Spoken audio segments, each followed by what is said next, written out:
Welcome to The Explainer. Today we're unpacking the intermediate chess strategies from episode 32. And honestly, we aren't just looking at basic moves here. We're exploring the exact mental shift you need to make the jump from a mid-level player to truly reaching that top tier. So let's dive right into how we can break through those frustrating rating plateaus by shifting away from autopilot and getting into highly intentional calculation.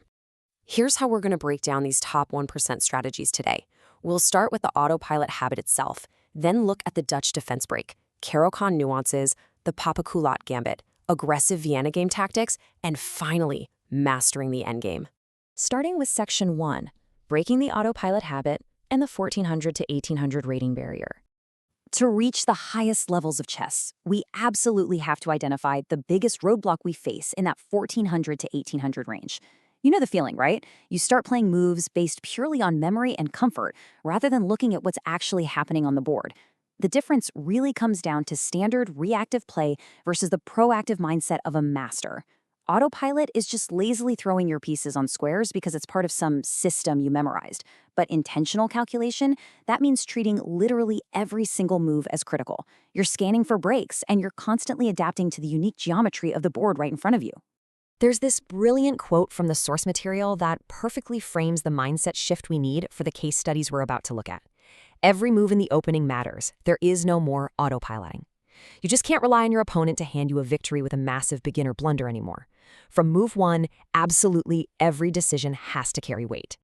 Let's move to Section 2, the Dutch defense break and calculating the E5 strike.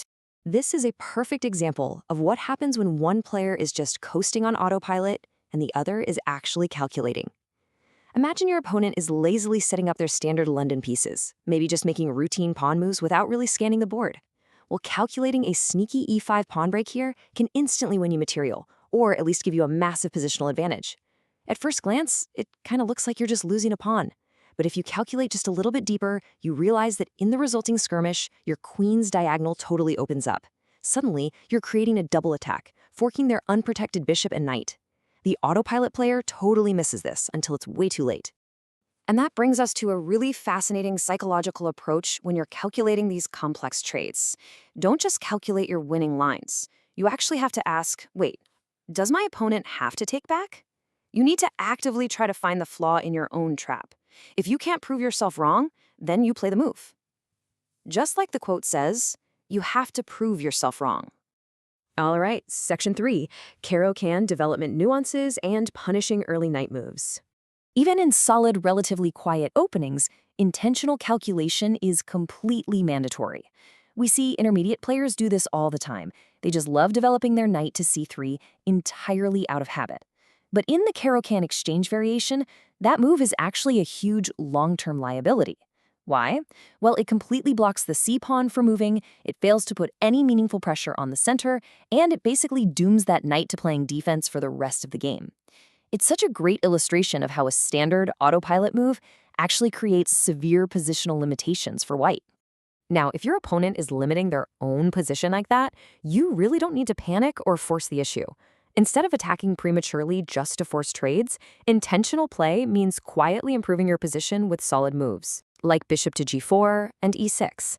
Basically, you just let them stew in their own bad placement while you complete perfect, rock-solid development. Moving on to Section 4, the Papaculat French gambit, trading pawns for pressure. Now this is a deeply aggressive response to the French defense, perfect for when you want to absolutely drag your opponent right out of their comfort zone. By playing b3 and bishop b2, white intentionally gambits a center pawn early on. And you're sacrificing that material for one specific reason: to seize the initiative and launch a devastating attack. Initiative is that amazing state where your pieces are dictating the whole flow of the game. Every single move you make demands a response, which keeps your opponent constantly on their back foot. But here's where we run into a massive intermediate trap: falling for the dopamine hit of a one-move attack. Sliding your queen out to c6 just to attack a rook feels really good for about 1 second, but it actually just helps your opponent develop their pieces faster. They simply defend with a developing move, and suddenly they have an overwhelming board presence, while your pieces are still stuck at home. The takeaway here: calculate for real, lasting improvement, not just cheap thrills.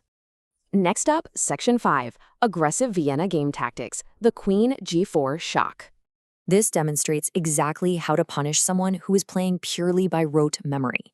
As intermediate players, we're all taught to hide the queen in the opening, right? The golden rule is never bring your queen out early. But sometimes breaking that rule is exactly what shatters your opponent's autopilot. When you calculate intentionally, you start to realize that rigid rules are actually meant to be broken when the board geometry allows for it. Boom! Launching the queen to g4 against a bishop c5 setup creates instant, unstoppable problems. In the source material we're looking at, this exact move led to a stunning 6-move victory.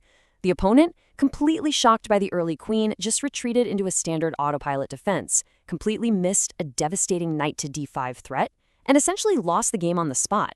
It's proof that aggressive, unexpected calculation. Finally, Section 6. Mastering the chess endgame through precision and pacing. Getting the advantage is only half the battle, right? Closing it out requires supreme focus. As the board clears out, understanding positional concepts like fixing pawns becomes the absolute key to starving your opponent of any counterplay. For instance, if you have a light squared bishop, you intentionally calculate pawn pushes that lock the opponent's pawns onto light squares. You're turning them into permanent, unmoving targets for your bishop to just eat later. Executing this 4-step formula allows you to cleanly convert that endgame advantage without panicking. Step 1, you maximize your rooks and bishops. Step 2, you make absolutely sure not to trade away every single one of your pawns, because you obviously need at least one to promote. Step 3, fix those pawn colors like we just talked about. And step 4, use those pawns to permanently anchor the opponent's king far away from the action. The big takeaway here is that you simply cannot rush the endgame. It requires meticulous calculation to ensure your opponent has absolutely zero pathways to progress. If they try to push their king over to the queen side, you quietly place a bishop to block them. You give them nothing. You just let them shuffle their king aimlessly while you calmly promote a pawn. In the endgame, patience is literally a calculated weapon. So, breaking through that 1400 to 1800 plateau, it really isn't about memorizing 100 different tricky openings. It's about fundamentally changing your relationship with the board. If you truly want to reach chess mastery, you have to ask yourself, are you finally ready to stop coasting on memory and start making every single move matter?